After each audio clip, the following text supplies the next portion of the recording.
안녕하세요. 오마이 기가쌤이에요. 오늘은 기술과 발명 단원의 발명 아이디어 사고 기법에 대해서 이야기하도록 할게요. 지난 시간까지는 기술의 기초하고 그리고 여러분들이 발명 단원의 지식 재산이라든지 발명이 뭐라는 거 그리고 사고 기법에 대해서도 수업을 하긴 했을 텐데 그것을 조금만 더 선생님하고 같이 심화했으면 좋겠어요. 왜냐면 여러분들이 발명 보고서를 써야 되기 때문이에요. 자, 오늘은 그래서 발명 사고 기법을 하나씩 정리를 해볼 건데 이거 가지고 여러분들이 과제도 해야 되니까 잘 들어주세요. 그리고 먼저 발명의 단계별 어떤 과정을 거치는지 수업을 하고 그리고 나서 사고 기법에 대해서 조금 더 하도록 할게요. 발명 기법, 요 창의력 사고 기법과 수렴적 사고 기법은 다음 시간에 수업을 할 거예요. 자, 발명의 단계예요. 먼저 아이디어를 찾는데 이 아이디어는 발명할 때 아이디어는 생활 속에서 불편한 점, 그리고 어떤 점이 문제점인가를 찾아요. 그리고 발명 테마를 정하는데 이게 바로 주제거든요. 주제는 대상을 선정하고 어떤 대상에게 적합한, 편리하게 할 발명품인가. 예를 들면 아동인가, 유아인가, 노인인가 이런 걸 정할 수도 있고 이 주제에 또 다른 것은 어떤 상황을 설정할 수도 있어요. 예를 들면 위급 상황, 위급한 상황, 그리고 이 대상에 사물이 들어갈 수도 있어요. 자동차라든지. 그래서 다양한 어떤 테마들이 있을 텐데 이 테마를 이걸 한꺼번에 모두 다 해결하는 물건은 없을 테니까 이것을 해결할 수 있도록 테마 한 가지 혹은 아동에게 위급한 상황을 방지하기 위한 어떤 것 이렇게 정해도 되고 한두 가지 정도의 테마를 설정하는 것이 좋을 것 같아요. 그리고 두 번째, 기초조사를 해요. 기초조사는 이미 나와 있는 발명품은 있는지 그리고 시장에 조사해보니까 이미 이런 발명품 비슷한 게 있더라 이런 것들을 조사하고 인터넷 조사를 하기도 해요. 그리고 발명품에 이 세 가지 특징이 있거든요. 먼저 창의성은 새로운 건데 기존에 가지고 있는 특징에다가 덧대어서 조금 새로운 것도 돼요. 그리고 완전 새롭거나 조금 개선이 된 새로운 것도 돼요. 그리고 실용성은 얼마나 편리해졌는지. 불편하면 사실 불편함을 해결하기 위한 발명품인데 발명품이라고 할 수 없을 거예요. 그리고 경제성. 이 경제성은 적은 것을 가지고 큰 가치를 실현할 수 있는 그런 것이 경제성이라고 하거든요. 그래서 경제적이라는 말은 재료가 굉장히 적게 드는데 그것이 굉장히 많은 가치를 창출하는 것도 경제성이고 또는 단계가 굉장히 복잡하고 여러 단계를 거쳐야 되는데 그 단계가 줄어들었다. 그러면 사람이 쓰는 힘이 감소가 됐잖아요. 그래서 엄청 편리하게 됐다. 이것도 경제성이에요. 자, 그리고 이렇게 조사를 한 다음에는 어떤 발명품을 만들까 계획을 짜게 돼요. 이 계획을 짤 때는 조금 더 참고 자료라든지 혹은 관련 자료를 탐색을 해서 어떤 발명품을 만들 수 있을까에 대한 자료를 모으고 그거에 대해서 계획서도 쓰고 도면도 작성하고 실제로 물건을 만들 수 있도록 작업을 해요. 그리고 드디어 이제 발명품을 만드는데 이때도 마찬가지로 계속 자료 수집을 하면서 제작 방법을 연구하고 또 제작 활동을 병행하죠. 그리고 혹시 발명품을 만들 때 조금 기계를 잘 다루는 사람하고 이야기를 할 수도 있고요.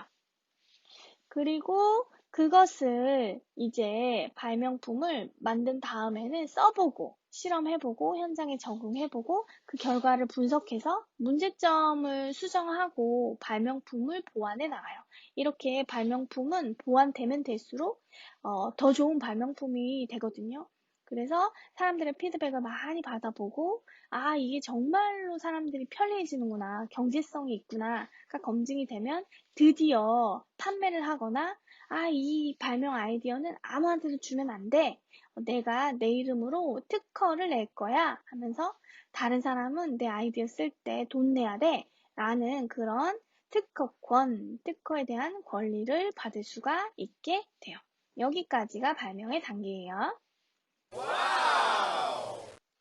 발명 기법에 대해서 알아봅시다. 발명 기법이 여러 가지가 있는데요. 먼저 더하기 기법이에요. 이것은 물건과 물건을 합치는 것이고, 여기 그림을 보면 여기는 자전거, 아래쪽은 바퀴 달린 빗자루가 있어요. 그래서 자전거를 타고 가면 빗자루가 청소해주는 그런 자전거예요. 그리고 또 예를 들자면 지우개 연필이 있고요. 두 개 합쳐진 거. 그리고 롤러하고 신발이 두 개가 합쳐진 롤러브레이드가 있어요. 그렇다면 더하기가 있으면 빼기도 있을 텐데 빼기는 기존의 물건에서 한 부분을 빼는 거예요. 아예 한 부분 없애버려도 되고 예를 들면 지금 보여지는 선풍기 같은 거 그리고 좌식의자는 다리가 없는 거죠.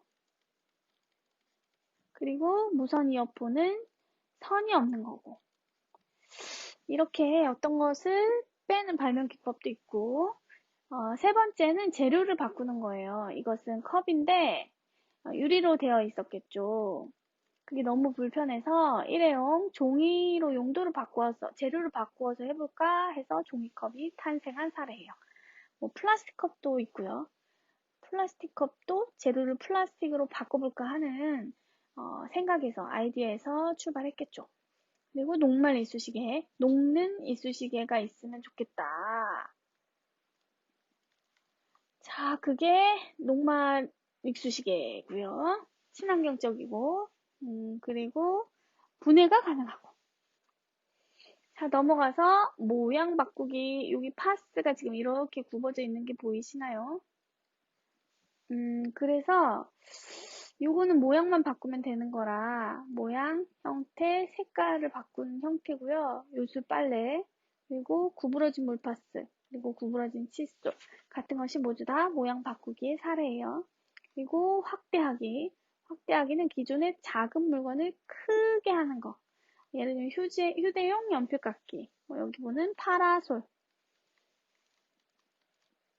이런 거를 아이템으로 선정할 수 있겠죠. 축소하기. 기존의 물건을 작게 하는 것. 예를 들면 파라솔을 작게 한다는 말이죠. 작게. 근데 이거 지금 예시가 잘못 들어와 있네. 확대하기가 예시가 파라솔이고 축소하기가 예시가 휴대용 연필깎이예요. 네. 이거 안 헷갈리게 조심하고. 그리고 7번 용도 바꾸기. 용도는 지금 이게 전등인 줄 알았는데 이게 촛대였어요. 그래서 가운데 초를 키워놓은 상태이고요. 그리고 신발 드라이기나 차키를 용도를 바꾸다라는 용도로 가지고 여기 있네요. 여기. 그리고 반대로 생각하기는 모양, 수, 크기, 성질 등 뭐든지 반대로 생각하는 거. 뚜껑이 반대로 달린 화장품. 단추가 맨 뒤에 달린 화장품. 단추가 맨 뒤에 달린 가디건. 이런 것들이 반대로 생각하기 기법을 사용한 예시고요. 아이디어 빌리기는 다른 사람이 아이디어나 만들어진 작품을 보고 새로운 발명품을 만드는 기법. 오리발이나 또 철조망이나 흡착판 이런 것이 있고 흡착판에 유리 붙이는 뾱뾱이를 말하는 거예요. 자, 발명품을 만들 때 요거를 주의하세요. 첫 번째, 너무 익숙한 것은 피하세요. 예를 들면 치약하고 칫솔을 이렇게 붙이는 거 그거는 발명 수업 할 때마다 왜 이렇게 애들이 좋아하는 거야? 그래서 이런 것은 되도록이면 피해줬으면 좋겠어요. 그리고 수세미에다가 장갑 붙이는 것도 고무장갑에 수세미 붙이는 거 이런 거 그리고 우산이 이렇게 있잖아요. 그러면 몸이 젖는 게 싫대요. 그래서 비닐을 이렇게 길게 붙이는 그런 것도 엄청 봤어요, 선생님이. 요것도 안 해줬으면 좋겠고, 그리고 책상에다가 구멍을 뚫어. 그런 다음에 여기다 필통을 딱하니 이렇게 붙여놓는다고요. 이런 것도 안 했으면 좋겠어요. 왜냐면, 요거는 발명품을 할 때는 실용성, 경제성, 창의성을 따져봐야 되는데, 이런 것들은 이미 있으니까, 이미 한 번씩 떠올렸던 생각이니까 창의성도 떨어지고, 물론 불편해서 실용성도 떨어지고, 그리고 경제적이지 않아요. 단계가 줄어들거나, 혹은 저렴한 비용에, 고효율을 창출하는 그런 것도 사실 되지도 않아. 치약에 칫솔 붙인 거는, 이렇게 칫솔, 이렇게 붙여놓고 여기 뒤에다가 치약 붙여놓는다고요. 이게 이제 끝 이렇게 한다고. 그러면 여기서 짜가지고 여기다가 발라야 되는데 그런 것들이 이제 불편하잖아요. 뭐 여러 가지 이유들이 있어. 그러니까 만약 이런 걸 하려면 이렇게 하세요. 주변에서 본 적이 있는 물건을 다른 것을 추가하거나 삭제해 본다. 만약 이런 물건이 있으면 어떤 다른 것을 추가하거나 아니면 있는 거에서 빼보는 거예요. 아까 얘기했던 발명 기법을 적용해 보는 거예요. 그래서 조금이라도 새로운 거, 조금이라도 경제적이고 조금이라도 실용적인 아이디어를 생각하기 바래요. 요게 이제 하기가 너무 힘들다 하는 친구들은 기계적인 움직임이 있으면 좋으니까 이런 움직임을 섞을 수 있을까를 한번 따져보세요. 예를 들면 중심을 바꿔본다든지 회전시키는 어떤 장치를 단다든지 아니면 톱니바퀴를 다는 거지. 아니면 나사를 이렇게 뚜둥 박아놓고 나사를 크게 만든다거나 나사를 작게 만들어서 조이거나 풀거나 뭐 여러 가지를 할 수 있게 만드는 거죠. 이렇게 만들거나 아니면 이렇게 접어지는 형태의 어떤 것을 본 적이 있는지 모르겠는데 요걸 이렇게 촤락 하면은 하나로 이렇게 딱 만들어지는 거지. 이렇게 하나로. 이런 것을 본 적이 있는지 모르겠어요. 이런 형태의 발명품, 기계적인 움직임을 이용할 수도 있겠어요. 그리고 완성도를 높이려면 여러 번 사람들한테 물어보고 어떤 불편한 점이 있어요? 그리고 어떻게 수정해야 될까요? 를 끊임없이 아이디어를 개선해 나가는 것이 좋아요. 이걸 하려면 우선 아이디어를 노트에다가 적어 놓고 이걸 계속 보완해야 되겠죠. 자, 그리고 발명품을 계획할 때는 주제를, 테마를 정하라고 아까 강의했던 것처럼 주제를 담아주세요. 어떤 대상이라든지 장애인으로 할까? 노약자로 할까? 임산부로 할까? 애기, 신생아로 할까? 초등학생? 중고등학생? 아니면 이런 대상이 아니라면 가사노동할 때 편리하게 할까?